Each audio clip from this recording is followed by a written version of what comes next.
All right, guys, welcome back to Marlins 9. As always, I'm your host, Jeremiah Geiger, and today I'm joined on the podcast with Alex Krutchik from Fish on First, beat reporter over there. Alex, how you doing? Good. I'm doing great. Didn't get the results that we wanted today against the Mets, but anytime you can take 2 of 3 against a division rival feels pretty good. Marlins had a pretty solid week in general coming in. I believe their record is 8-9 now in the month of May, so definitely a far cry from what they looked like in April. So, lost today, but still feel pretty good as you can feel And given the record. yeah, 15-33 now after the loss today. But you were there covering the game, so we'll get into today's game, which is Sunday. But you said a good week, taking 2 out of 3 from the division rival Mets. There's a lot of positives to come out of this week, including three times in a row, the Marlins pitching shutouts against their opponents, 2 against the Tigers. And then the opening game of the series on Friday, they shut out the Mets 8-0. So kind of ironic. The Marlins hadn't pitched 3 consecutive shutouts in many, many years, and they do that in arguably what is shaping to be their worst season. So a bit of irony in that regard. But you were at the game today covering for Fish on First. So I'm going to ask you, what's your main takeaway from today? It was a Sixto Sanchez start. So anytime Sixto starts, there's a bit of, mystery and intrigue among Marlins fans. So tell the fans, what's your main takeaway from that? Yeah, my main takeaway is that it's just more of the same from Sixto, where he has this weird thing where his velocity is way down in the first inning. And he just doesn't perform well in the first inning, just in general. And then he does a lot better in the second, third, and fourth inning. Today, he had a 1-2-3 inning in the third, I believe it was. He threw 7 pitches there. And it's just weird. It's weird because you can tell that it's still there. It's funny. We actually spoke with Christian Bethencourt on the record after the game was over, and we asked him, what do you see from him? And he had good things to say about Sixto, just to be clear, but then he goes, in the first inning, he throws 89, and then after that, he throws like Pedro Martinez. It's very weird what's happening with Sixto, which makes sense because for the last 3 years, it's just been weird stuff with Sixto. So I guess it's just more of the same, but it's now weird stuff on the field instead of off the field. But yeah, the other thing that I'm taking away from this is actually just to go back to the velocity thing. A lot of pitchers will gain velocity as the game goes on. It's very normal to start off like a mile or 2 an hour slower than your average velo, but Sixto's out there throwing like in the mid 80s, like 88, 89, even 87 at some points on his fastball. And then it goes up to 94 in the second inning. That's not normal. Skip Schumacher told us after the game that they've been trying everything. They've been trying more weight room, less weight room, more bullpen, less bullpen, change up how much he warms up before the game, give him more warm-up time, less warm-up time. My colleague Isaac Azut at Fish on First also asked him today, how can you explain specifically why Sixto is doing this in the first inning? And Skip straight up said, ask him, because I'd love to know. They're just trying everything to figure this out because Skip was very candid today. He said he's not a top prospect anymore. It's time for him to go. Not go as in leave, but go as in, let's go. He did say that they still believe that he could be a starter. Skip still thinks that he could be a starter, but he also recognized that his time is running out to prove that. It's one of those things, Alex, where I look at it, somebody that, if we go back to spring training and what I was talking about and preaching was Sixto is doing everything in his capability to come back completely unexpectedly he made the roster. Once he made the roster out of spring training, it was a shock to a lot of people.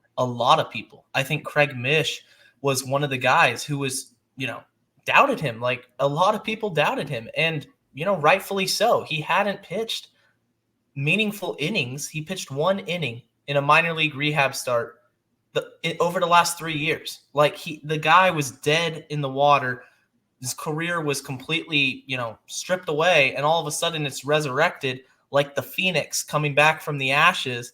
And now he started 5 games for the Marlins. And at the same time, as impressive as that is, results do matter. You can't just throw them out there because it's a feel-good story. That's not how baseball works. It's not how professional baseball works.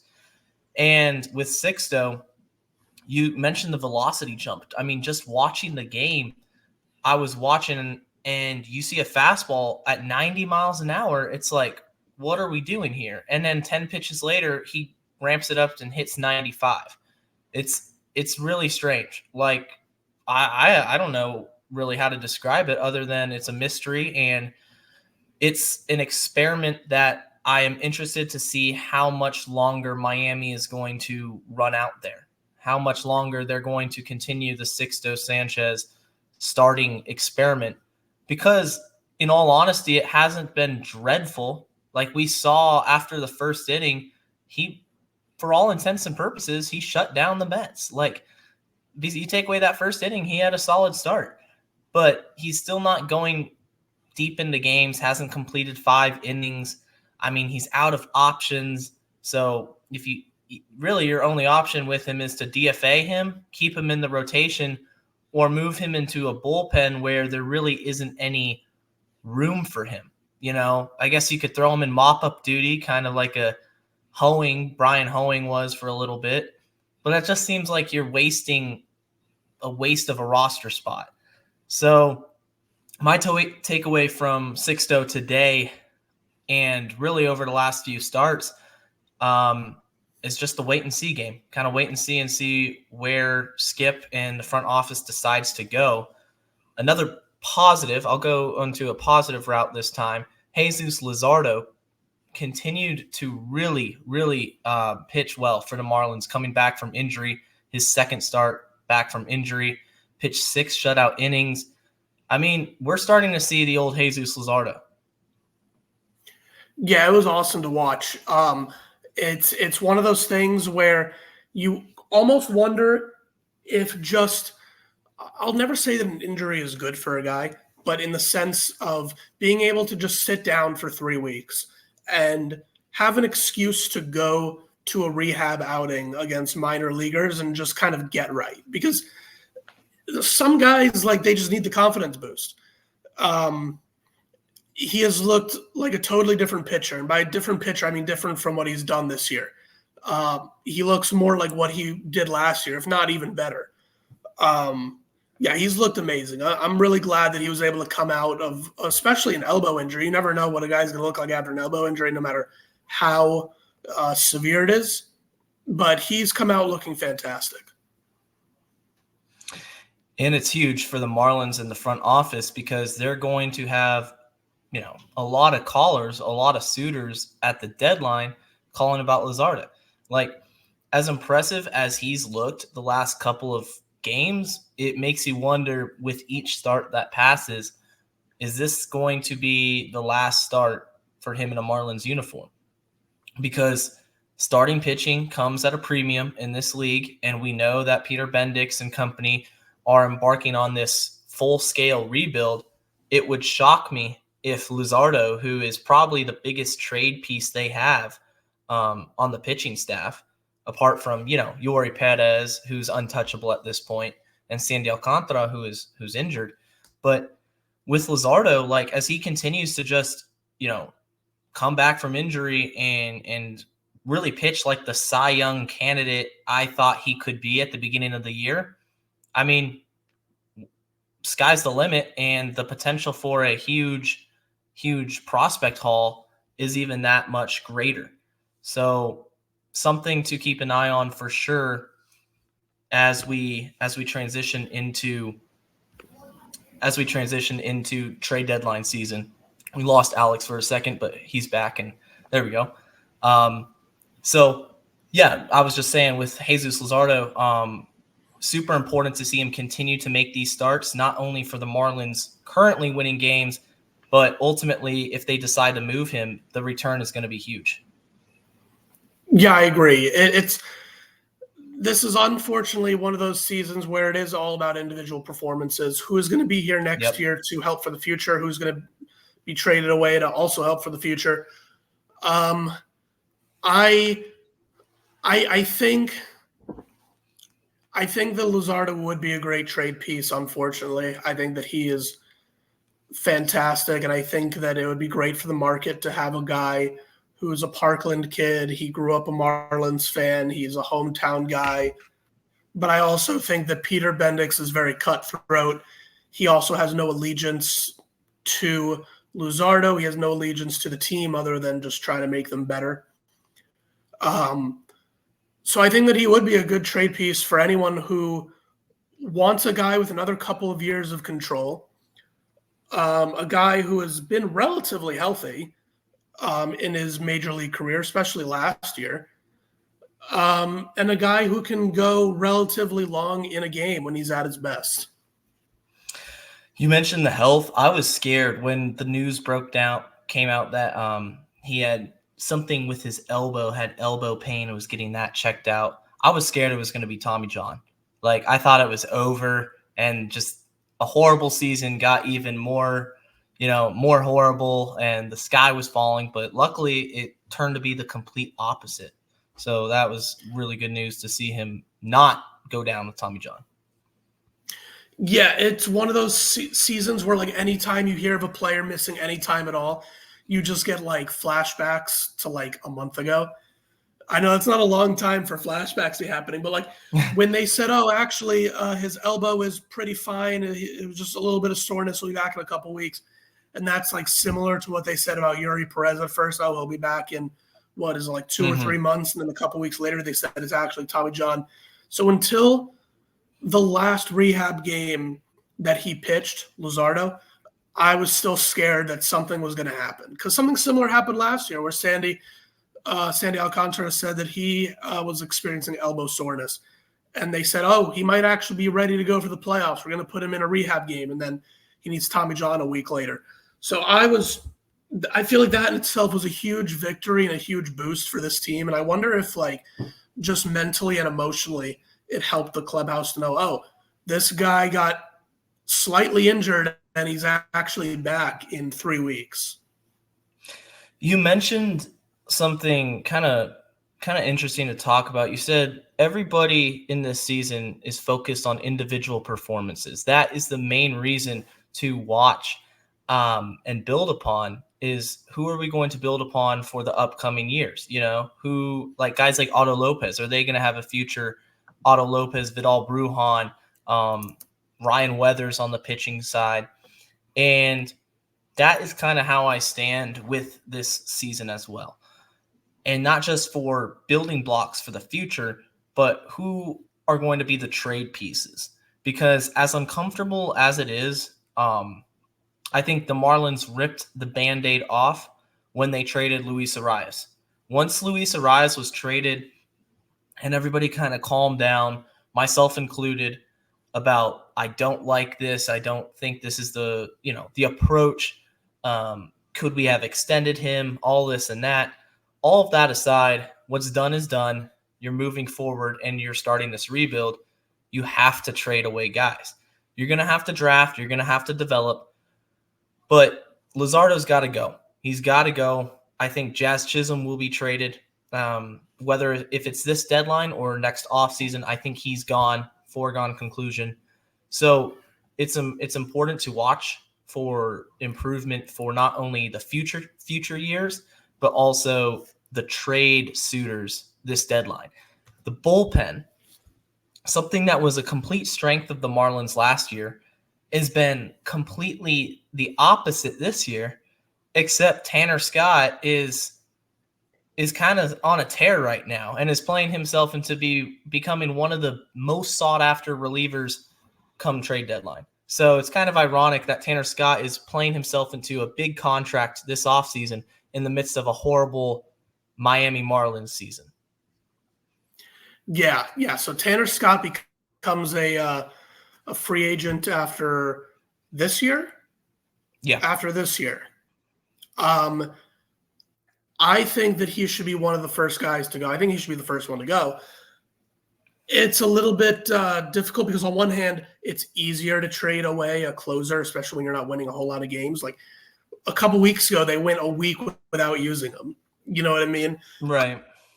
You don't really need a closer right now. And like you said, he's starting to look a little bit like he did last year. I don't think he'll be able to replicate what he did last year because Tanner Scott, along with the rest of the bullpen, was also the benefit of a lot of good luck. I still think Tanner Scott's a great pitcher. I think he's going to be great this year, just not as great as he was last year. But even still, even if he's 90% of what he was last year, he'll garner a pretty good return. The only issue is it's just a reliever who's got, at this point, 4 or 5 months left of control. So I don't know how much you'll get back. But I do think that they should definitely put him on the trade block because I think that he would make a contender very happy. Jazz would be an interesting one. I would be okay with trading Jazz. The only concern that I have right now is he's been healthy this year for the first time since 2021. He played a total of like 100 games over the last 2 seasons combined, more or less. He played in 97 last year, was it? I don't have the exact number off the top of my head, but he's missed large chunks of the last couple of years. This year, he's been totally healthy. I think he's missed like a couple of games, but he's not performing great. He's okay. He's getting better against lefties. He's been pretty good in the leadoff spot, but he's not who people thought that he was going to be. So I still think that him on the open market right now would get pretty good value in a trade. I just don't think it would be as big as a normal star would get. So do you think Jazz should be traded? Like if you were the GM, would you try to move him in the deadline area or the offseason? Because I think that's what Bendix will do. I think Bendix holds on to him throughout this entire season, lets teams see if he has his full bill of health, and then moves him for a prospect package, at the winter meetings. That's what I think will happen. Yeah, that's a good question. Just because I go back and forth on it all the time. Of course, a team would rather have a year of Jazz, but at the same time, sometimes if you can dangle the carrot in front of a team 2 months before the playoffs and say, hey, do you really want to win a World Series this year? Do you really want to go deep into the playoffs? You need to get Jazz. I do think that with his contract, it might behoove a team to get him over the offseason after he shows that he can stay healthy all year. I do wonder if it's kind of like the Arise thing where there's speculation that maybe Bendix thought that Arise would regress, and so he wanted to just get rid of him now once he got an offer on the table. I wonder if he would do the same thing with Jazz, where if he gets a good offer, he's not going to risk Jazz getting injured later in the year. He just wants to get rid of him now before he breaks another bone.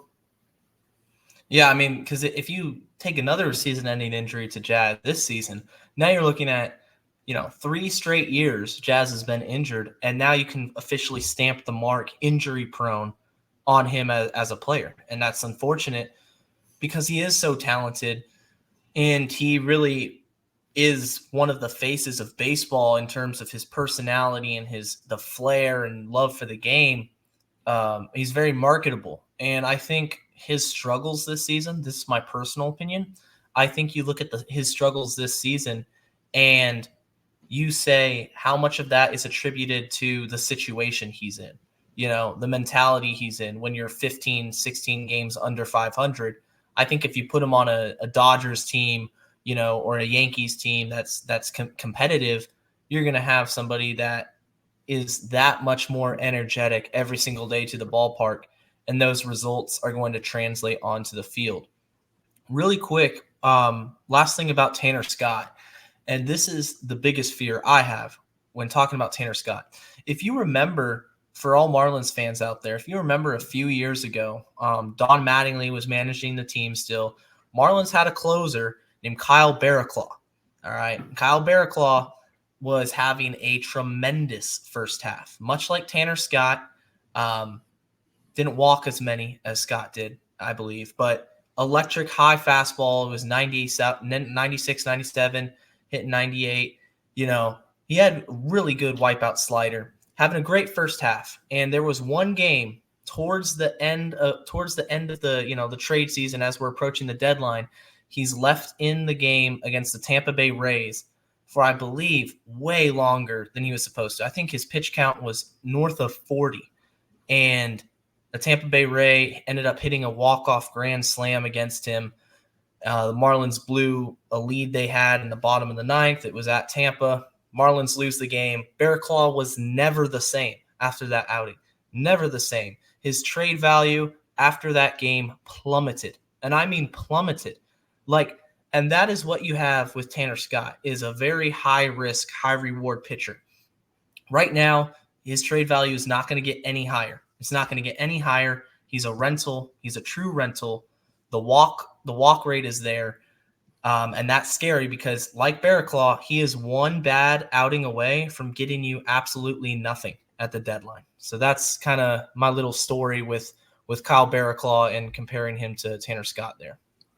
Exactly. That's why Tanner Scott, for me, that would have been a no-brainer winter meetings move. I know you and I were just talking about, would you trade someone like Jazz at the deadline, or would you rather do it in the offseason? Tanner Scott, I wanted to do it in the offseason because, remember, there was an inkling that the team wouldn't be that competitive this year. I don't think we expected this, like what we're experiencing now, but I think most of us agreed that they weren't going to be that competitive.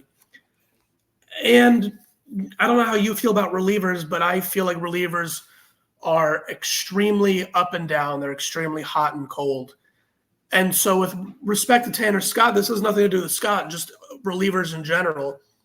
Unless you're Mariano Rivera, you don't know what that reliever is going to do for you next year. So I agree with you. I would get rid of him immediately as soon as you can get any decent offer. In terms of stressful innings, he kind of reminds me of AJ Ramos. Remember him? Where he was a spectacular closer, just like Tanner Scott is. But even when he was at his best, he was still giving up one base runner each game. Mm-hmm. And the base runner would always get to second or third somehow. Either he would hit a double or there would be a stolen base, but someone was always in scoring position when the final out was recorded. That's how I feel with Tanner Scott. It always just feels scary. So I would definitely get rid of him as soon as you can.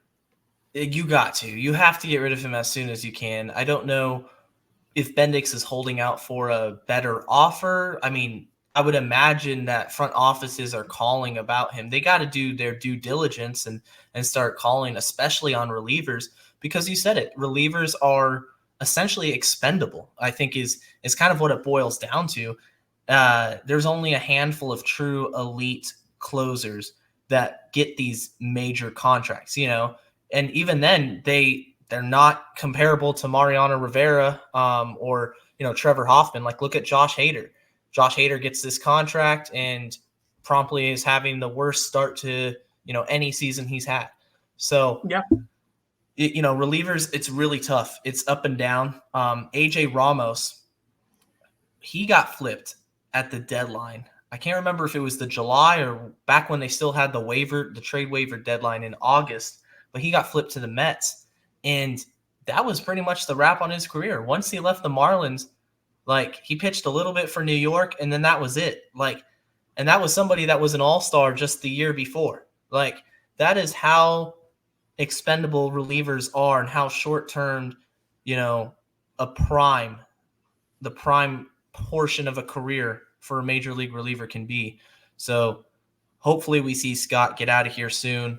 Transitioning into a little bit of next week, as we look at the schedule, Marlins are still home to take on Milwaukee for 3 games, and then they're going to head off to the desert to go face the defending National League champions in the Diamondbacks. Old friend Zach Gallen still down there. Zach Gallen and Jazz. At this point, as this might mark the end of an era, kind of the end of Jazz Chisholm's tenure with the Marlins. Looking back on it, do you think the Marlins won or lost that trade? Right now, I would say that they lost it, with the asterisk that I still would have made that trade 1,000 times. They had an influx of pitching. They've had an influx of pitching for years. I still believe even right now they have an influx of pitching They just I couldn't do have too. predicted that 5 of their starting pitchers would have missed significant time this year. They had a lot of starting pitching. They had no hitting. Of course, you're going to trade for someone. And by the way, they've done a pretty good job of developing Jazz. He's not as good as we hoped that he would be, especially when you're an MLB The Show cover athlete. But remember, he was not hitting for a whole lot of average in the Arizona system. He was striking out a lot.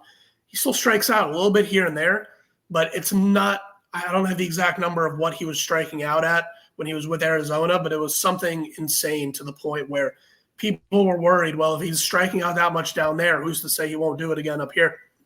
I do have the stat that I was looking for when it came to his splits against lefties. Last year, he was hitting 172 against them. 172 against them with an OPS of 479.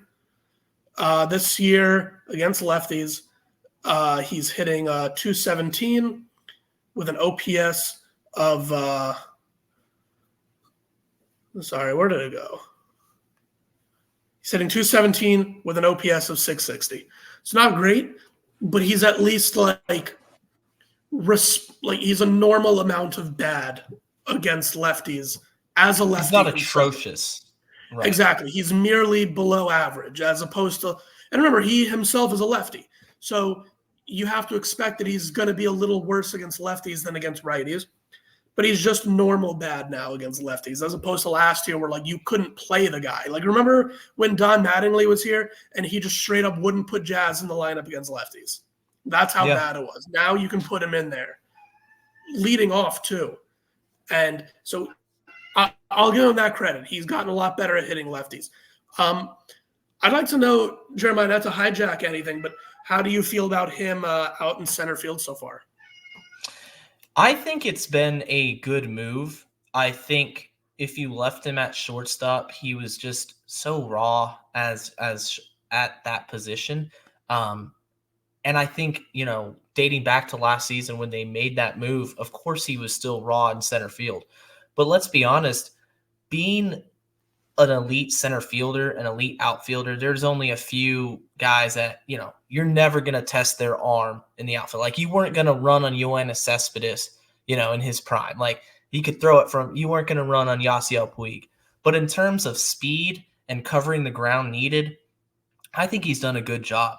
And I think the amount of practice required and talent required to become a serviceable center fielder in the big leagues is much less than it is to become a shortstop. Like, that's just how it is. Like, shortstop is the premier position in the major leagues defensively.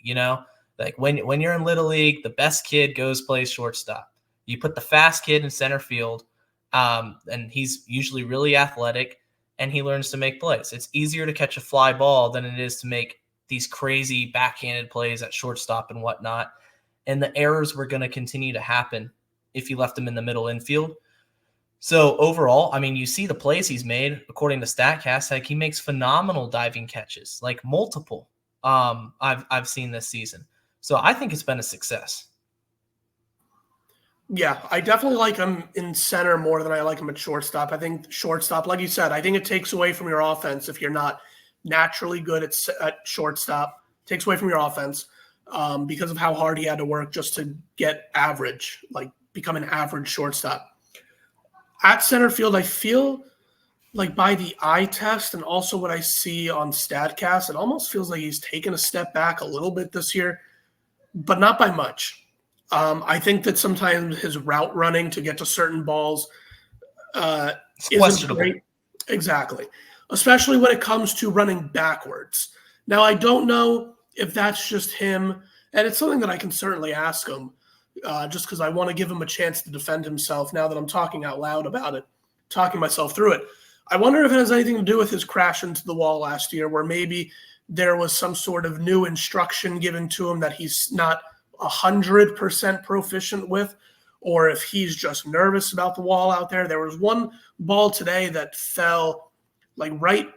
It didn't fall at the warning track. It bounced off the wall, but it was still hanging in the air long enough to where I feel like he could have gotten it. Like it didn't hit off the high part of the wall. It hit off the middle part of the wall in center field.